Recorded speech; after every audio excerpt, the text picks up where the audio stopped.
தமிழ் சினிமால பல முன்னணி நடிகர்கள் இப்ப எவ்வளவோ ஹிட் படம் குடுத்திருந்தாலும், அவங்களுடைய ஒரு இக்கட்டான சிச்சுவேஷன்ல மார்க்கெட்டே இழந்து சினிமா விட்டே போகலாம் அப்படின்ற மாரி நிலைமைக்கெல்லாம் வந்திருக்காங்க.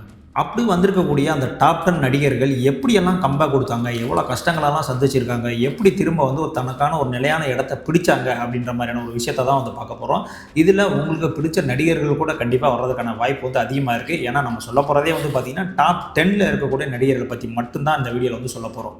முதலாவதா வந்து பார்த்தீங்கன்னா, நம்ம சியான் விக்ரம்ங்க. கிட்டத்தட்ட 10 வருஷமா வந்து பார்த்தீங்கன்னா, ஒரு 20 படம் நடிச்சிட்டாரு. ஆனா, அந்த 20 படத்துல வந்து பார்த்தீங்கன்னா, எந்த படத்துலயுமே அவருக்கு வந்து ஒரு பேர், புகழ் எதுவுமே வந்து கிடைக்கலங்க.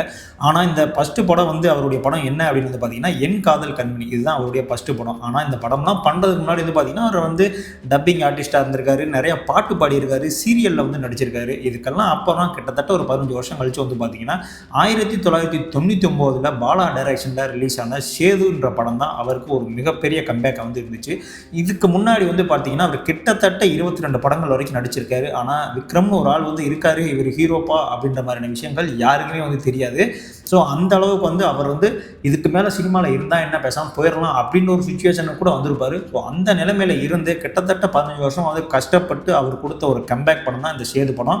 இந்த சேது படம் வந்து பார்த்தீங்கன்னா, கிட்டத்தட்ட 10 ஹீரோக்கள் வந்து இந்த படத்த வந்து ரிஜெக்ட் பண்ணியிருக்காங்க. நான் வந்து நடிக்க மாட்டேன். ஏன்னா இது வந்து படத்தினுடைய ஒரு 3/4 பாகத்துல வந்து ஹீரோ வந்து பைத்தியமாவே வர்ற மாரி இருக்கு. ஸோ இத நான் வந்து நடிக்க மாட்டேன் அப்படின்னு சொல்லி ரிஜெக்ட் பண்ணப்பட்ட ஒரு படம் தான்.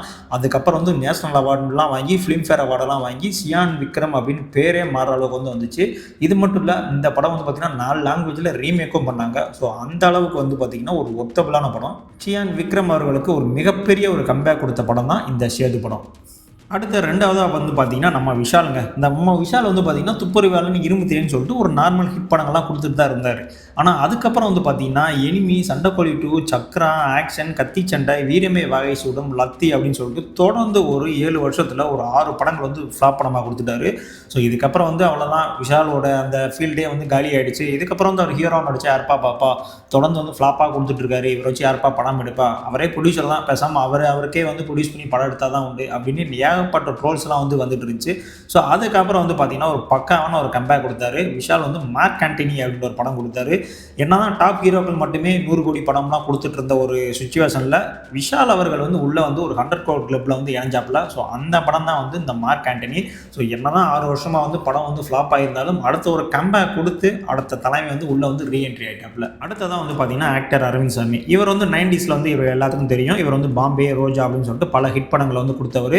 ஆனா அதற்கப்புறம் வந்து பார்த்தீங்கன்னா, அவர் நடிச்ச எந்த படமுமே வந்து ஒரு சொல்ற அளவுக்கு கூட வந்து இருந்திருக்காது. பட் ரீசெண்டா ஒரு 10 இயர்ஸ் அந்த மாரி பிஃபோர்லாம் நடிச்ச கடல் அப்படின்ற படத்துல வந்து ஒரு கேமியோ பண்ணியிருப்பாப்ல. ஸோ அதுவுமே வந்து எல்லா பேத்துக்கும் தெரிஞ்சிச்சா அப்படின்னு கேட்டா, அந்த படமுமே வந்து தெரியல. ஸோ அவருடைய கேரியர் வந்து அவ்வளோதான் அப்படின்னு சொல்லிட்டு அவருமே டிசைட் பண்ணிட்டு அவருடைய பிஸ்னஸை வந்து பார்க்க போயிட்டாரு.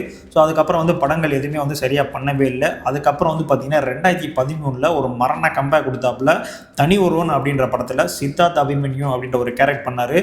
இது வரைக்கும் தமிழ் சினிமாவில் வந்த வில்லன்கள்லேயே ரொம்ப ஸ்டைலிஷான வில்லன் யாரு அப்படின்னா சித்தார்த் அபிமன்யு தான். அந்த படம் பார்த்தா எல்லாருக்குமே தெரியும். ஜெயம் ரவியுடைய கேரக்டரைசேஷனை விட சித்தார்த் அபிமன்யு நம்ம அரவிந்த் சாமியோட கேரக்டரைசேஷன் ரொம்ப அருமையாக வந்து ரைட் பண்ணியிருப்பாங்க. பக்காவாக அந்த ரோலை வந்து பண்ணியிருப்பாரு.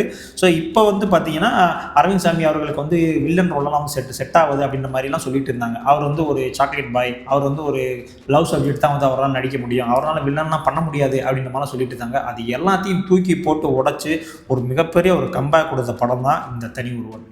அடுத்ததான் வந்து பார்த்தீங்கன்னா, நம்ம தலைவர் ரஜினி.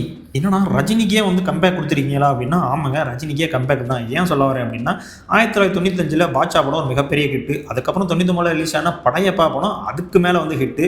ஸோ இந்த 2 படத்தினுடைய மிகப்பெரிய சக்ஸஸை பார்த்துட்டு, இதை விட ஒரு பெரிய படம் வந்து எதாவது பண்ணணும் அப்படின்ற மாதிரி நிறைய பேர்த்திட்ட வந்து ஸ்டோரி கேட்டுட்டு இருந்தாங்க. பட் கதை சொல்கிற எல்லாருமே வந்து பார்த்தீங்கன்னா, ஒன்று அந்த படையப்பா ஸ்டைல்லே சொல்லுவாங்க, இல்லை அந்த பாட்ஷா ஸ்டைல்லே சொல்லுவாங்க. ஸோ இதனால் வந்து ரஜினி அவர்கள் வந்து எந்த படமே வந்து நடிக்காம இருந்தாலும், அதுக்கப்புறம் வந்து பார்த்தீங்கன்னா ஒரு 3 வருஷத்துக்கு அப்புறம் பேசாமல் நம்மளே வந்து ப்ரொடியூஸ் பண்ணி ஒரு படம் எடுக்கலாம் அப்படின்ற மாதிரி எடுத்த படம் தான் இந்த பாபா படம். ஸோ இது வந்து ஆன்மீகம் சார்ந்த சில விஷயங்கள் இதில் சொல்லியிருந்தாலும், இந்த படம் வந்து பார்த்தீங்கன்னா ரஜினி ஃபேன்ஸுக்கு வந்து டோட்டலாகவே வந்து பிடிக்கல. என்ன ரஜினி சார், உங்கள்கிட்ட எதிர்பார்த்தது நாங்கள் வேற, இதை கொடுத்துட்டீங்களே அப்படின்னு சொல்லி ரொம்பவுமே வந்து டிசப்பாயின்மெண்ட்டில் இருந்தாங்க. ஸோ அவ்வளோதான், வந்து ரஜினி வந்து விழுந்துட்டாரு. இதுக்கப்புறம் வந்து அவரால் வந்து மேலே எந்திரிச்சு வர முடியாது. ஸோ எப்போ ரிட்டையர் ஆக போகிறீங்க அப்படின்னு சொல்லிட்டு எல்லா நாளிதழ் அது இதுலன்னு போட்டு கிளிக்க ஆரம்பிச்சிட்டாங்க. பட் இது எல்லாத்துக்கும் வந்து முற்றுப்புள்ளி வைக்கிற மாதிரி சந்திரமுகி அப்படின்ற ஒரு படத்தை வந்து கையில் எடுத்தாப்புல. இத்தனைக்கும் பார்த்தீங்கன்னா இந்த படம் வந்து ஒரு ரீமேக் படங்க. ஒரு ரீமேக் படம் தமிழில் வந்து இப்போ ரீமேக் பண்ணி கிட்டத்தட்ட 800 நாட்கள் கிட்ட ஓடி கலெக்ஷன் அள்ளுது அப்படின்னா அது ஒன்லி நம்ம ரஜினி சாருக்கு மட்டும்தான். ஸோ ஒரு பக்காவான கம்பேக் கொடுத்த சந்திரமுகியில் அதுக்கப்புறம் சிவாஜி, எந்திரன் 2ன்னு மரண கம்பேக்கில் அடுத்தடுத்து கலெக்ஷன்லாம் அள்ளிட்டு இருந்தார். ஸோ அதுக்கப்புறம் வந்து பார்த்தீங்கன்னா தர்பார், அண்ணாத்தன்னு சொல்லிட்டு சில படங்கள் சொதப்பினாலும் ஸோ இப்போ இருக்கிற 2K கிட்ஸ்லாம் வந்து நிறைய ட்ரோல் பண்ணிட்டு இருப்பாங்க. இவருக்கெல்லாம் வயசாயிடுச்சு, இவரெல்லாம் நடிக்கிறதுக்கு ஏப்பா அப்படின்னு சொல்லி ட்ரோல் பண்ணிட்டு இருப்பாங்க. அந்த எல்லா ட்ரோலுக்கும் முற்றுப்புள்ளி வைக்கிற மாதிரி ஜெயிலர் அப்படின்ற மாதிரி ஒரு படம் வந்துச்சு. சும்மா பிஜிஎம் எல்லாமே போட்டு தாக்கிட்டு நான் தாண்டா தலைவர், என் பிளேஸுக்கு வந்து யாரும் கிடையாதுரா அப்படின்னு சொல்லிட்டு மரண கம்பேக்கை 2வது தடவையும் கொடுத்துட்டாரு. ஸோ அவருடைய இந்த டோட்டல் சினிமா இண்டஸ்ட்ரியில் வந்து பார்த்தீங்கன்னா சந்திரமுகி அவருடைய மிகப்பெரிய ஒரு கம்பேக்கு. அதுக்கப்புறம் ஒரு மிகப்பெரிய ஒரு கம்பேக் அப்படி என்ன அப்படின்னு பார்த்தீங்கன்னா இந்த ஜெயிலர் படம் தான்.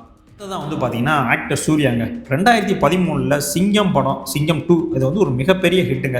ஸோ அதுக்கப்புறம் ஒரு ஹிட்டு கொடுத்தாரா அப்படின்னு வந்து பார்த்தீங்கன்னா அதுக்கப்புறம் அஞ்சான், மாசு, என்ஜிகே, காப்பானு, 24, தானா சேர்ந்த கூட்டம் அப்படின்னு சொல்லிட்டு கிட்டத்தட்ட ஒரு 10 வருஷமாக ஒரு படம் கூட அவருக்கு வந்து ஒரு சொல்லிக்கிற அளவில் வந்து ஒரு படம் கூட எடுக்கவே இல்லைங்க. ஸோ அதற்கப்புறம் வந்து பார்த்தீங்கன்னா ஒரு 3 இயர்ஸ் பிஃபோரில் ஓடிடி நம்ம லாக்டவுன்லாம் இந்த சுச்சுவேஷனில் ஓடிடியில் சூரரை போற்று அப்படின்னு ஒரு படம் வந்து ரிலீஸ் பண்ணாங்க. அந்த படத்தின் மூலிமா ஒரு மஜாவான ஒரு கம்பேக் கொடுத்தாரு. இது வரைக்கும் அந்த படம் தியேட்டர் ரிலீஸ் ஆயிருந்தால் கூட தமிழ் மக்களுக்கு மட்டும்தான் தெரிஞ்சிருக்கும். பட் ஓடிடி ரிலீஸ் பண்ணதுனால எல்லா மாநிலத்திலுமே அந்த படத்தை பார்த்து ரொம்ப அப்ரிஷியேட் பண்ணாங்க.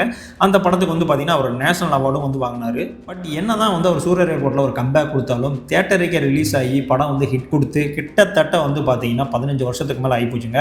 ஏன்னா மக்கள் வந்து அவங்ககிட்ட என்ன மாதிரியான படம் எதிர்பார்க்குறாங்க அப்படின்னு வந்து பார்த்தீங்கன்னா ஒரு காக்க, ஒரு அயன், ஒரு சிங்கம் அந்த மாதிரியான ஒரு படத்தை வந்து அவருடைய ஃபேன்ஸ் வந்து எதிர்பார்த்துருக்காங்க.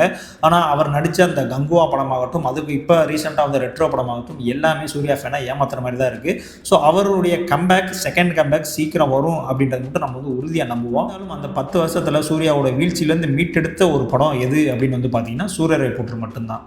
அடுத்தபடியாக வந்து பார்த்தீங்கன்னா நம்மளுடைய ஏகே அஜித்குமார், அதாவது தமிழ் இண்டஸ்ட்ரியிலே வந்து பார்த்தீங்கன்னா நிறையா ஃப்ளாப் படங்கள்லாம் கொடுத்தது யார் அப்படின்னு வந்து பார்த்தீங்கன்னா நம்மளுடைய அஜித் அவர்கள் தான் இருப்பாங்க. பட் நீங்கள் போய் ரசிகர்கிட்ட போய் சொன்னீங்கன்னா ஏற்றுக்க மாட்டாங்க. ஏன் அப்படின்னா அவங்கள பொறுத்த வரைக்கும் அவங்க வந்து தலையை வந்து ஸ்க்ரீனில் பார்த்தாலே போதும், எங்களுக்கு அவர் படம் ஓடணும் ஓடக்கூடாது அப்படின்ற மாதிரியெல்லாம் எங்களுக்கு தேவையில்லை அப்படின்ற மாதிரி சொல்லிட்டாங்க. தொடர்ச்சியாக வந்து பார்த்தீங்கன்னா ஆஞ்சநேயா, ஆழ்வார், ஜனா, பரமசிவன், திருப்பதி அப்படின்னு சொல்லிட்டு வரிசையாக வந்து ஃப்ளாப்பாக கொடுத்துட்டு இருந்தாங்க. தலை ரசிகர்கள் வந்து பார்த்தீங்கன்னா அந்த காலகட்டங்களில் விஜய் அண்டு தலை இந்த 2 பேர்த்துக்கு நடக்கக்கூடிய அந்த ஃபைட்ஸ் இருக்குல்ல ஃபேன்ஸ் மத்தியில், அந்த ஃபைட்ஸ் வந்து ரொம்ப பீக்கில் இருந்த டைம். ஸோ அந்த பீக் டயத்தில் வந்து பார்த்தீங்கன்னா அஜித் அவர்கள் வந்து தொடர்ந்து வந்து ஃப்ளாப் படமாக வந்து கொடுத்துக்கிட்டே இருந்தார். ஸோ அவருடைய கேரியரில் அவருடைய மிகப்பெரிய ஒரு கம்பேக்காக அமைஞ்ச படம் எது அப்படின்னு வந்து பார்த்தீங்கன்னா விஷ்ணுவர்தன் டைரக்ஷனில் வெளிவந்த பில்லா படம் தாங்க.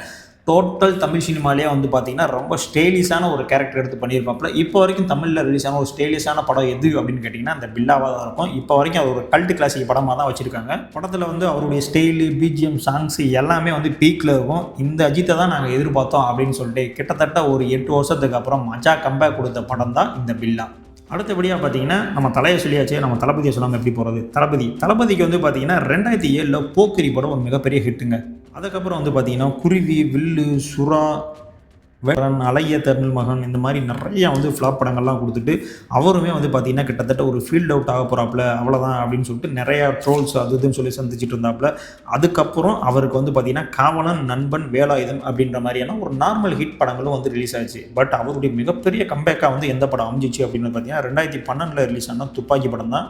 ஸோ இந்த படத்தில் வந்து பார்த்தீங்கன்னா விஜய் வந்து ஒரு வேறு லெவலில் வந்து ஒரு ஆக்டிங் பண்ணியிருப்பாப்புல. இந்த படம் வந்து பார்த்தீங்கன்னா விஜய் ஃபேன்ஸுக்கு மட்டும் கிடையாது, நீங்கள் வந்து அஜித் ஃபேன்ஸ் எல்லாத்துக்குமே வந்து கேட்டு பாருங்கள். எல்லாருக்குமே வந்து இந்த துப்பாக்கி படம் வந்து ஒரு ஃபேவரட்டாக இருக்கும்.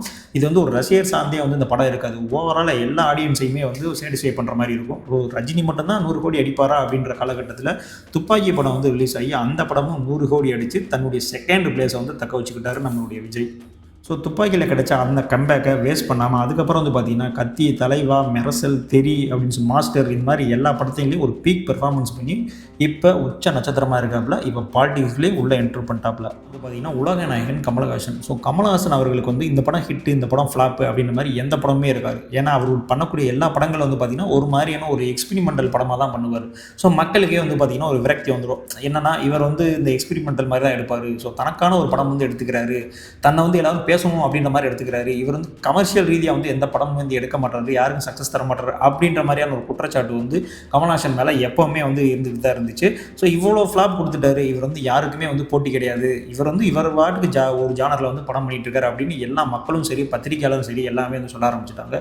ஸோ இது எல்லாத்துக்குமே வந்து ஒரு முற்றுப்புள்ளி வைக்கும் வகையில் ரிலீஸ் ஆன படம் தான் வந்து விக்ரம். இந்த படம் வந்து பார்த்தீங்கன்னா ஃபேன்ஸ் மட்டும் கிடையாதுங்க. இப்போ ரீசெண்டாக இருக்கக்கூடிய 2K kids, 90 kids, 21K kids வரைக்கும் கமல்னா யார் அப்படின்னு கண்ணு முன்னாடி நிறுத்தின படம் எது அப்படின்னு வந்து பார்த்திங்கன்னா இந்த லோகேஷ் கனகராஜ் அவர்களுடைய இந்த விக்ரம் படம் தான்.